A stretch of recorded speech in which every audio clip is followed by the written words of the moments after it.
Welcome back to Epic Ethiopian History with Tewodros. Not even one half of the story has ever been told. Not even a half of the story has ever been told. Have you ever heard of the Emerald Tablet? The Emerald Tablet or the Smaragdine Table, right? Yeah, it's really nomenclature. Why they call it the Emerald Tablets, right? The reason they call it the Emerald Tablet is just nomenclature. It's not really the Emerald Tablet itself has never actually been found. So, according to Wikipedia, it was a highly regarded foundational text for many Islamic and European alchemists. So, what about the real Emerald Tablets? Are there real Emerald Tablets? What if I told you there were tablets even more precious, written on a stone even more precious than emerald, written on stone that is so precious that you can't get it? No, it's the most difficult to get, right? So we see in the book of Jubilees, chapter 1, or Mጽሐፈ Kufali, we see that Moses gave God gave Moses tablets on the Mount Sinai, on Mount Sinai.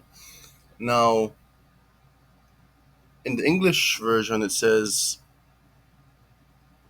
you know, God gave, or Adonai gave Moses tablets of stone with the Ten Commandments on it, on Mount Sinai.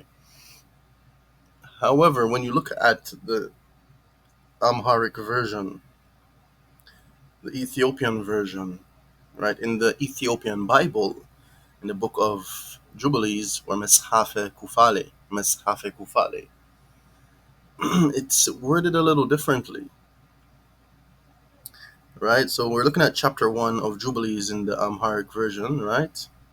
And I'll put it up here. It says, የእስራኤል ልጆች ከግብፅ በወጡበት በመጀመሪያው ዘመን እንዲህ ሆነ።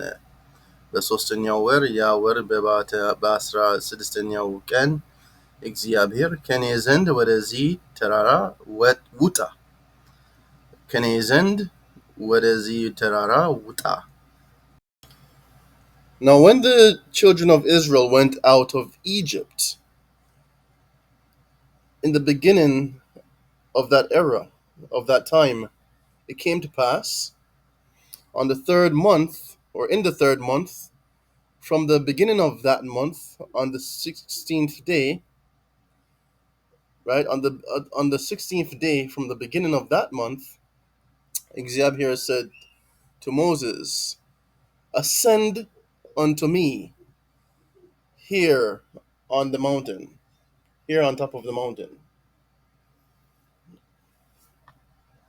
በጻፈውም መጠን ልብ ታስደርጋቸው ዘንድ ሕጉና ሥርዓቱ የተጻፉባቸውን ሁለቱን የዕንቁ ጽላት እሰጥሃለሁ ብሎ ለሙሴ ተናገረ። ሙሴም ወደ እግዚአብሔር ተራራ ወጣ. So that you may make them understanding according to what has been written, right? So that you make them understanding within the bounds of what has been written. I will give you 2 tablets of precious stone that has the law and order written on it. And Moses ascended the mountain of Adonai. የእግዚአብሔርም ብርሃን በደብረ ሲና ተገለጠ። 6 ቀንም ደመና ጋረደው። በሰባተኛይቱም ቀን በደመና መካከል ሆኖ ሙሴን ጠራው. And the light of እግዚአብሔር, the light of Adonai, was revealed on Mount Sinai, and a cloud covered it for 6 days. For 6 days, it was overshadowed or veiled, like by as if by a curtain of clouds. And on the seventh day, Adonai called Moses. Adonai called to Moses from the midst of the cloud. እግዚአብሔርም ብርሃን በተራራው ራስ ላይ እንደ እሳት ሲነድድ አየ። And he saw the light of እግዚአብሔር Adonai burning on top of the mountain like fire. So you don't see that in the English version. You don't see that. It doesn't make it clear that the Ten Commandments, these tablets, were not just not just tablets of stone, but they were precious stone, right? እንቁ, right? ሁለቱን የእንቁ ጽላት, two tablets of precious stone, very precious stone. Now keep in mind that those tablets were destroyed by Moses because of what he witnessed after descending from the mountain as the children of Israel worshipped the golden calf. In Exodus chapter 31 Exodus chapter 32 verse 18. So it says, well, first in chapter 31 verse 18, you see it says, when the Lord finished speaking to Moses on Mount Sinai, he gave him the two tablets of the testimony, the tablets of stone, or really precious stone, inscribed by the finger of እግዚአብሔር Adonai. Right? Then when we go down to Exodus chapter 32 verse 18, it says, Moses replied, "It is not the sound of victory, it is not the sound of defeat, it is the sound of singing that I hear." So when Moses approached the camp and saw the calf and the dancing, his anger burned, and he threw the tablets out of his hands, breaking them to pieces at the foot of the mountain. What a shame, such a shame. So let's go back, So Exodus 32 verse 16 or 15, right? Let's start at 15. So Moses turned and went down to the mountain with the two tablets of the testimony in his hands. They were inscribed on both sides, front and back. So both sides of both sides of the precious stone was inscribed. It wasn't just one side, it was both sides. Right? Let me pull up the King James version, right? Okay, so yeah, and Moses turned and went down from the mount, and the two tables of the testimony were in his hand. The tables were written on both their sides. On the one side and on the other were they written. Verse 16, and the tables or tablets were the work of እግዚአብሔር Adonai, and the writing was the writing of እግዚአብሔር Adonai, graven upon the tables. And when Joshua heard the noise of the people as they shouted, he said unto Moses, "There is a noise of war in the camp." And he said, Moses says, "No, it is not the voice of them that shout for mastery, neither is it the voice of them that cry for being overcome, but the noise of them that sing do I hear." And it came to pass, as soon as he came near unto the camp, that he saw the calf and the dancing, and Moses' anger waxed hot, and he cast the tables out of his hands, and brake them beneath the mount. And he took the calf which they had made, and burnt it in the fire, and ground it to powder, and strawed it upon the water and made the children of Israel drink of it.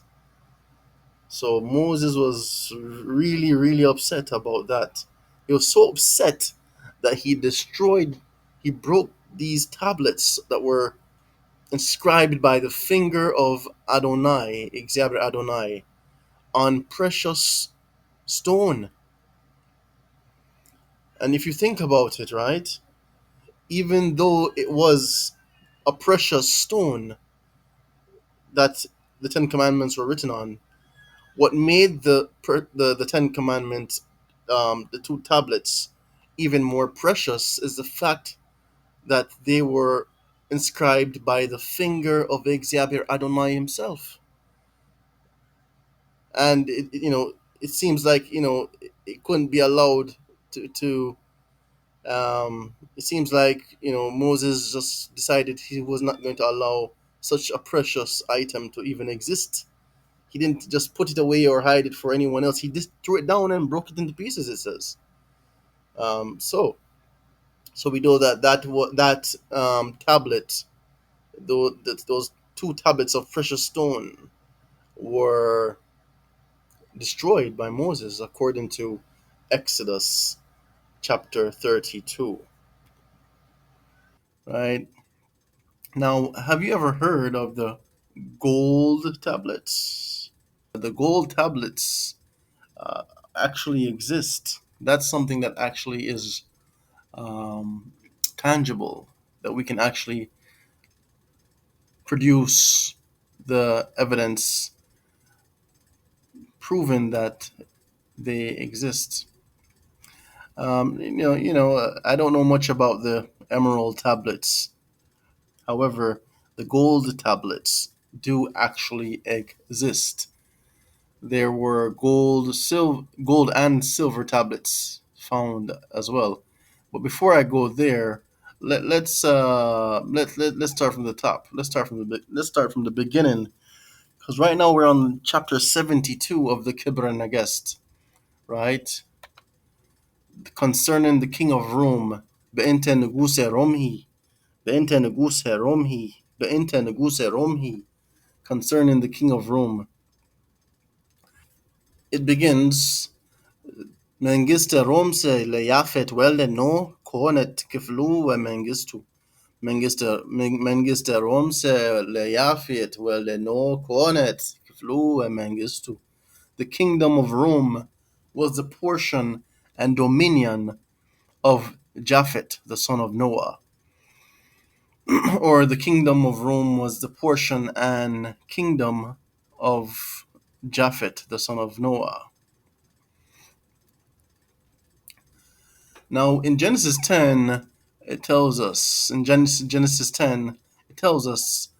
now these are the generations of the sons of Noah, Shem, Ham, and Japheth, and unto them were sons born after the flood. The sons of Japhet, Gomer, and Magog, and Madai, and Javan, and Tubal, and Meshech, and Teras. And continuing to verse 3 of Genesis 10, and the sons of Gomer, Ashkenaz, and Riphat, and Togarma, and the sons of Javan, Elisha, and Tarshish, Kittim, and Dodanim.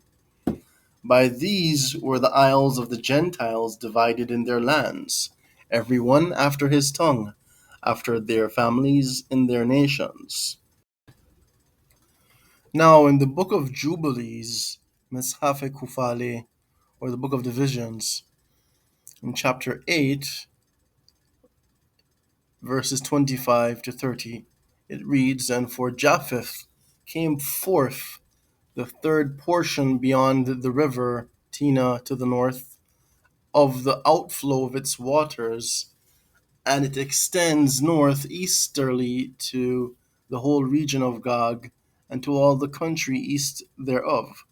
And it extends northerly to the north, and it extends to the mountains of Kelt, towards the south, towards the north, and towards the Sea of Maok, and it goes forth to the east of Gadir, as far as the region of the waters of the sea, and it extends until it approaches the west of Farah, and it returns towards Afarag, and it extends easterly to the waters of the Sea of Maat, and it extends to the region of the river Tina in a northeasterly direction until it approaches the boundary of its waters towards the mountain Rapha, and it turns round toward the north.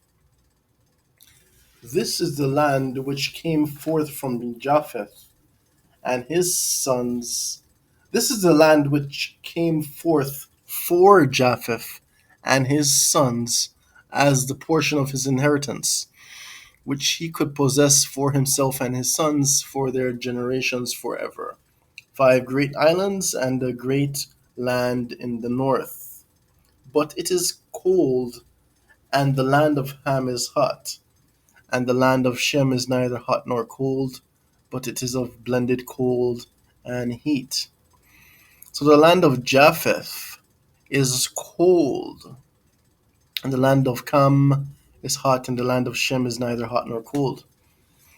And it says also here there are 5 great islands and a great land in the north.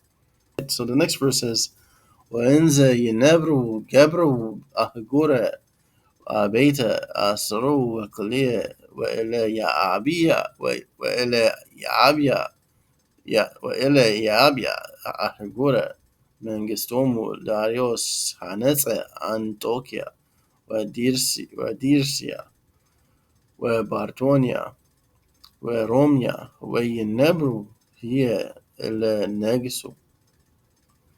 And sitting down, they made 12 great cities. And Darius built the greatest cities of their kingdoms, Antokia, and or Antioch, and Deresia, or Tyre, and Bartonia, possibly Parthia, and Ramia, Roma, right? And those who reigned dwelt there. Now I noticed that E.A. Wallace Budge, he had these question signs beside Tyre and Parthia, and even Ramia, right? He didn't have one by Antioch, right? That one was something he was, seemed to be very sure of when he translated. And we know that Antioch was, I believe, called Antakya, actually, right? So it's very that is um, it's easy to connect that city. Now, Deresia and Bartonia are a little bit more tricky, right? So we checked out Parthia, right? And Parthia, right, which E.A. Wallace Budge has a potential Bartonia as a translation for Bartonia. So Parthia was an ancient land corresponding roughly to the region of Khorasan in Iran. The term is also used in reference to the Parthian Empire, right? So Parthia is used in these both ways. It was an ancient land corresponding roughly to the region of Khorasan, Khorasan, I think it's Khorasan or Khorasan in Iran. And the term is also used in reference to the Parthian Empire, which was around 247 BC to 224, right?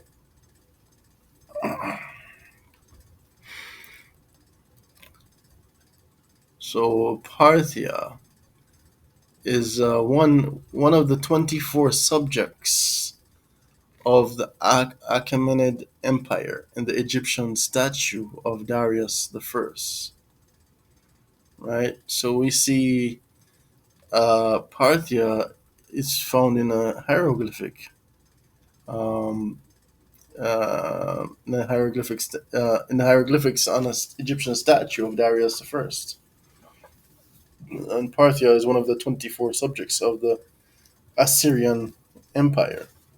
Now, here we have the gold tablets, right, that were found, written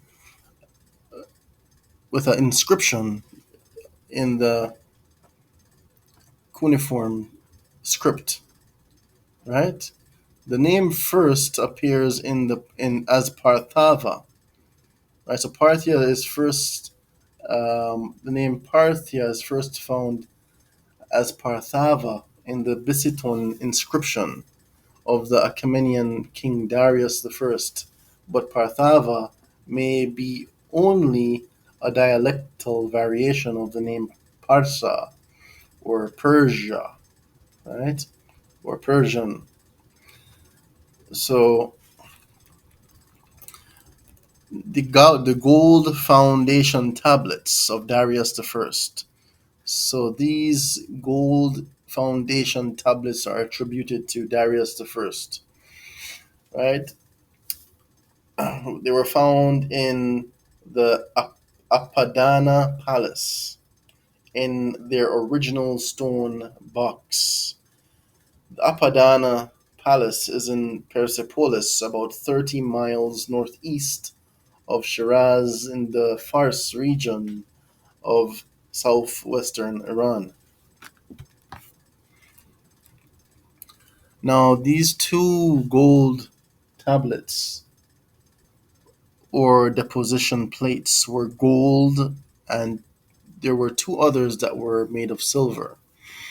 Now, the language is a trilingual inscription in Old Persian, Elamite, and Akkadian. So you have three different languages written or inscribed on the golden tablet. You have Persian, you have Elamite, and you have Akkadian.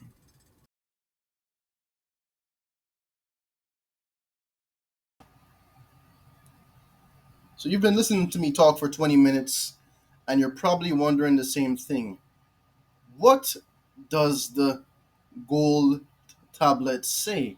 What has been inscribed in three languages by King Darius? So Darius says, Darius, the great king, king of kings, king of countries, son of Hystaspes and Achaemenid. King Darius says, "This is the kingdom which I hold, from the Sake, who are beyond Soja, to Kush, and from Sind to Lydia. What Ahura Mazda, the greatest of gods, bestowed upon me."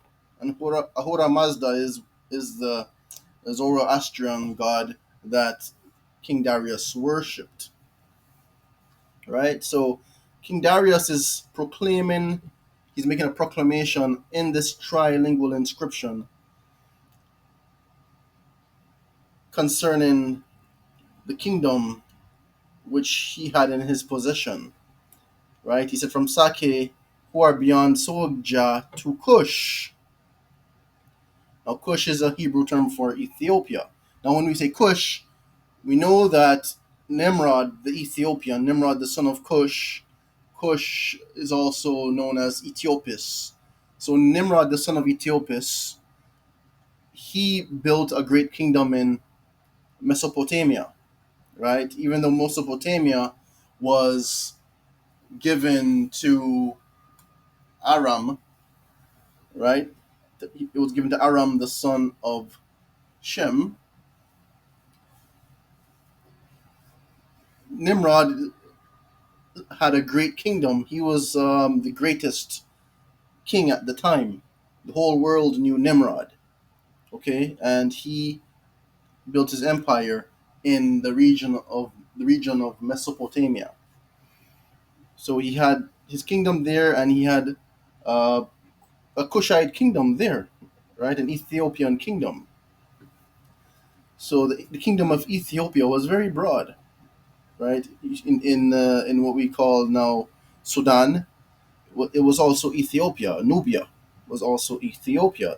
That's the original land, and modern day Ethiopia, which is also called Abyssinia, is Ethiopia, right?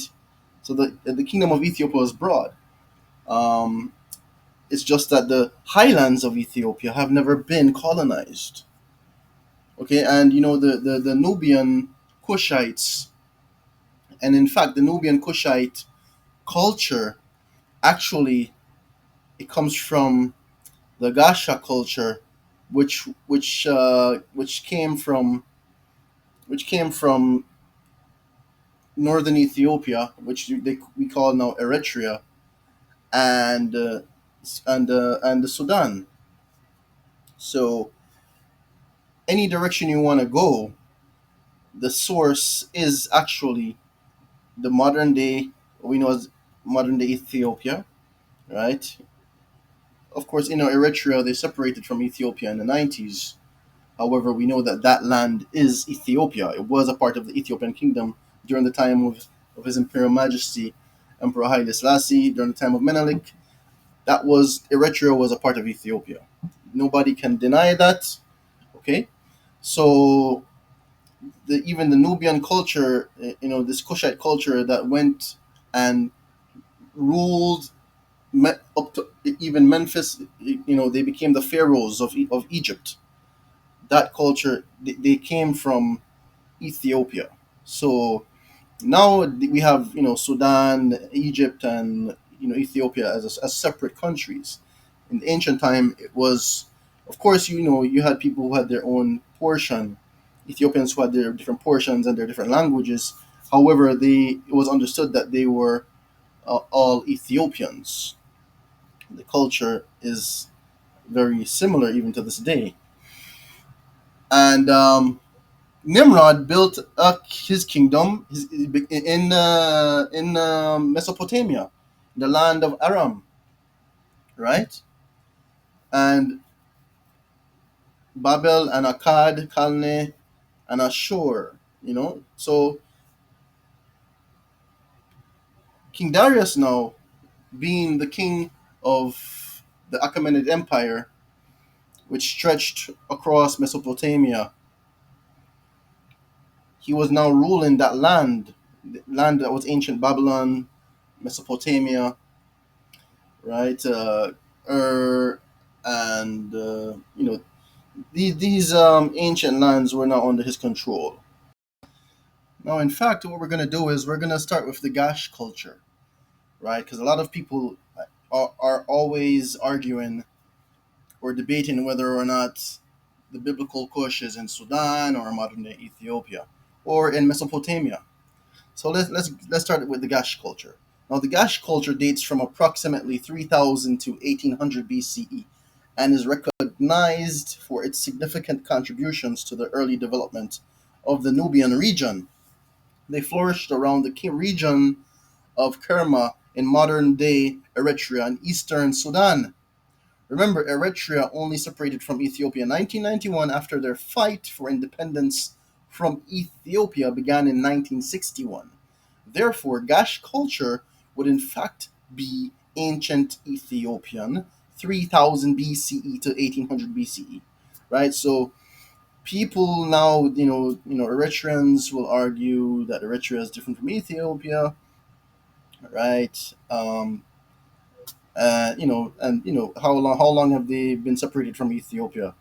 Around from 1991 to like around 30 to 40, 30, like 30 something years, 34, 35 years, right, or 33 years. We're talking about thousands of years of history here.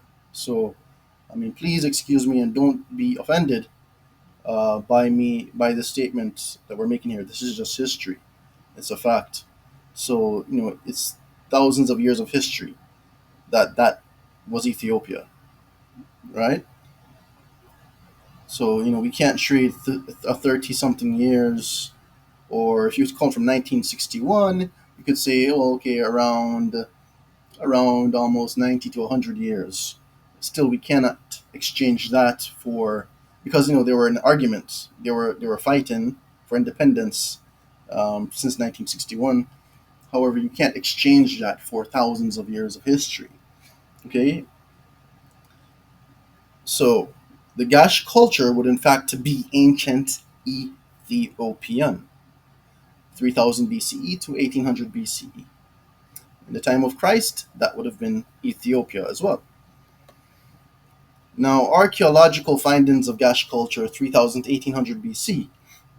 Excavations have revealed distinct pottery styles, including handmade ceramics with intricate designs, evidence of advanced agricultural practices, including the cultivation of barley and wheat, as well as pastoral activities.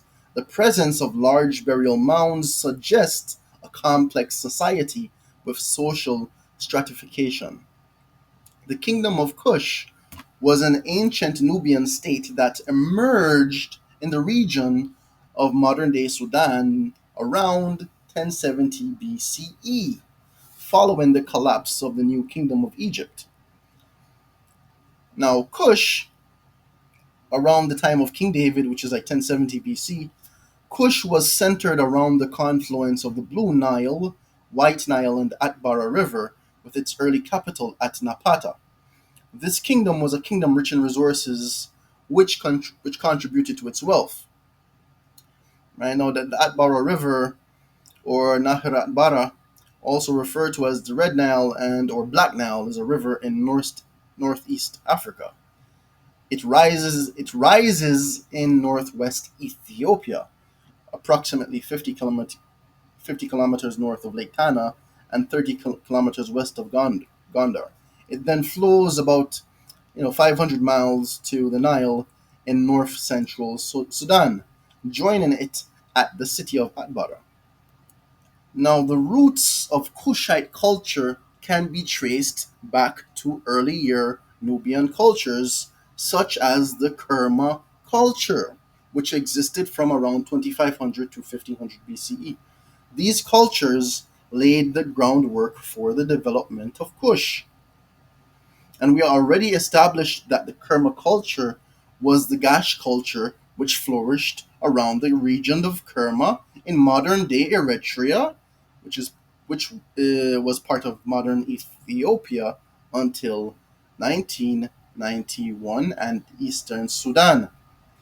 And without a doubt, the Kushites ruled Egypt as pharaohs for at least 100 years during the 25th dynasty.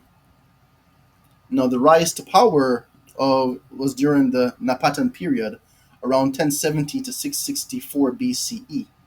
So this is from the time of King David, right, up until the time of the Assyrian Empire invading Egypt. After the decline of the new kingdom of Egypt, the Kushite leaders established a powerful state centered at Napata. This period saw the consolidation of power and the development of a distinct Kushite identity. In the 8th century BCE, Kushite rulers began to exert influence over Egypt. Around 747 BCE, King Pie or Pianki conquered Egypt and established the 25th dynasty, known as the Kushite dynasty, ruling Egypt as pharaohs for nearly a century. Taharka, a pharaoh of the 25th dynasty, originally hailed from Kush.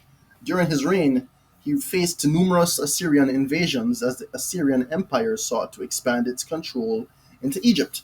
In 671 BCE, the Assyrian king Esarhaddon launched a successful campaign against Egypt, defeating Taharka and capturing Memphis, the Egyptian capital at the time.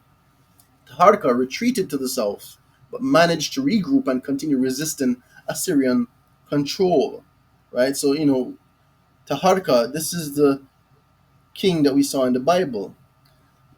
Now, his name appears on the center of his belt, on his statue, the statue of Taharka. And the statue is 2.7 meters tall. And you see, he's wearing a pleated kilt called Shenjit, and on the head of the double Uraeus skull cap, and on his head the double Uraeus skull cap, possibly signifying the double rule over Nubia and Egypt. And so now in 2 Kings 19 verse 9, it says, and when he heard say of Terhaka, king of Ethiopia, behold, he is come out to fight against thee, he sent messengers again unto Hezekiah, saying, Thus shall ye speak to Hezekiah, king of Judah. Say, let not thy God in whom thou trusteth deceive thee, saying, Jerusalem shall not be delivered into the hand of the king of Assyria. Now, following Taharka's death, his nephew Tan Tamani ascended to the throne and attempted to reclaim Egypt from Assyrian dominance. In 663 BCE, Tan Tamani led a counter-offensive, briefly recapturing Memphis and parts of Upper Egypt. However, the Assyrian king Ashurbanipal responded with a powerful military campaign. In a decisive battle, Ashurbanipal defeated Tamani, sacking Thebes and further solidifying Assyrian control over Egypt. So this is when the Assyrians entered Egypt in 664 to 653 BCE. Before that was all Ethiopians or Kushites.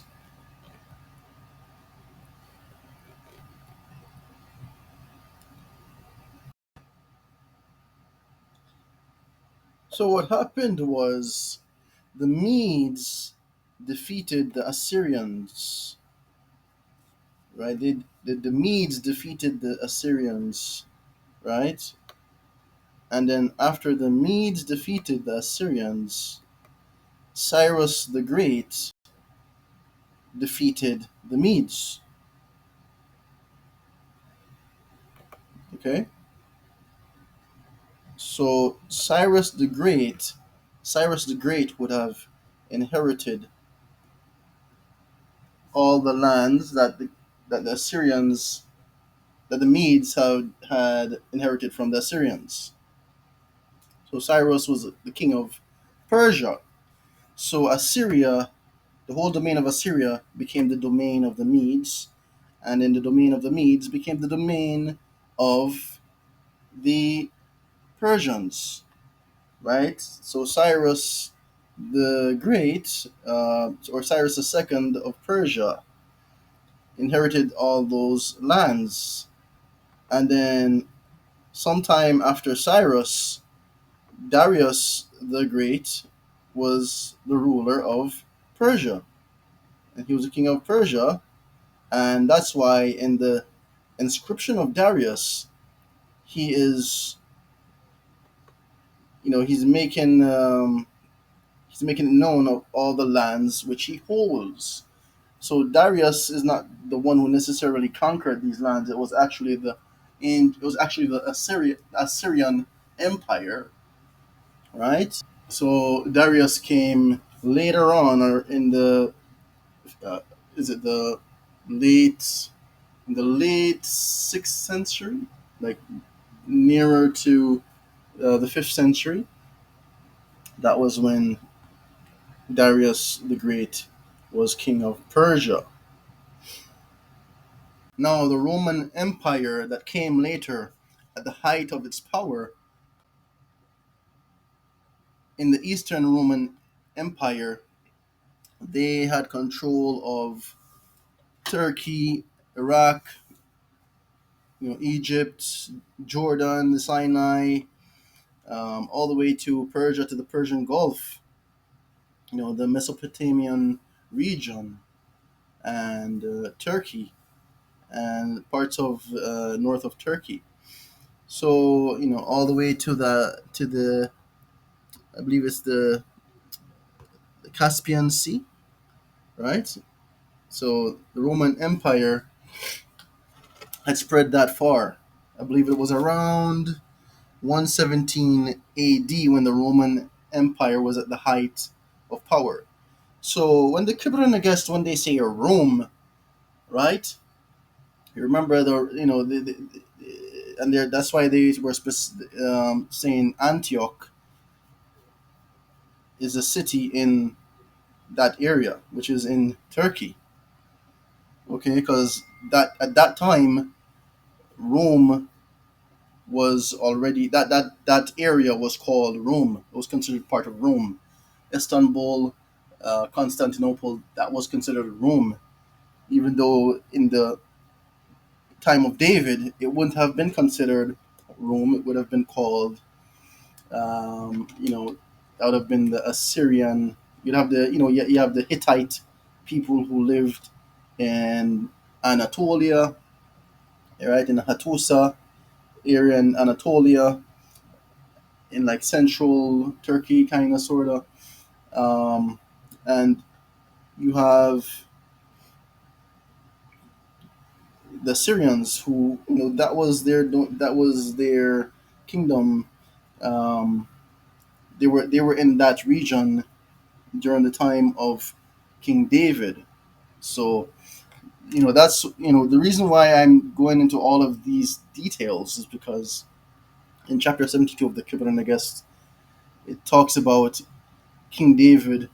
Um, we're going to see later, as we go along, that King David has an agreement with the king of Rome. Okay, and so that's why we're going into all of these um, details, so we can have a better understanding of which Rome we're speaking of. Are we speaking of Italy, or some people may think we're speaking of Italy, or the Vatican or something. So we're trying to make it as clear as possible for understanding of the time setting for the historical event as recorded in the Kebra Nagast.